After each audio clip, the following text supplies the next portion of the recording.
నానా విధమైన శోధనలు వచ్చినప్పుడు మీరు ఏం కాకూడదు, కృంగిపోవద్దు. శోధన తర్వాత గొప్ప స్థితిలో ఉంచుతాడు. శోధన తర్వాత నిన్ను సంపూర్ణుడిగా చేస్తాడు. నీ పిల్లలకు కష్టం వస్తే నువ్వు చింతించవా? దేవుడు కూడా అంతే. ఆయన బిడ్డ నువ్వైతే నీకే కష్టం వచ్చినా నీకంటే ఎక్కువ ఆయన బాధపడతాడు. అందుకే ఆ మాట రాయించాడు. ఆయన మన గురించి చింతిస్తున్నాడు కనుక మన చింత యావత్తు ఆయన మీద వేసి మనం ఎలా ఉండాలి, సంతోషంగా ఉందాం.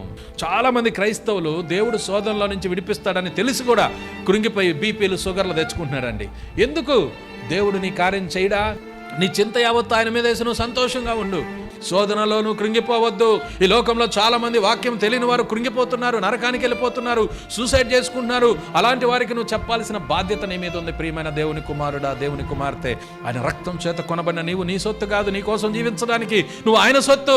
ఆయన సొత్తు అయిన నువ్వు వెళ్ళి సువార్త ప్రకటించాలి. శోధనలో కృంగిపోతున్న మనుషులకి శోధనలో నుంచి బయటకు వచ్చే మార్గాన్ని నువ్వు తెలియపరచాలి. ఇదే దేవుని వాక్యం. ఆయన శరీరం, ఆయన రక్తం తీసుకునే నీవు ఆయన ప్రేమను ప్రకటించాల్సిన బాధ్యత నీ మీద ఉన్నది. అలా చేస్తే బలా నమ్మకమైన మంచి దాసుడని ఆయన దగ్గర నీకు జీవ కిరీటం దొరుకుతుంది. ఆయన దగ్గర నీకు బహుమానాలు ఉంటాయి.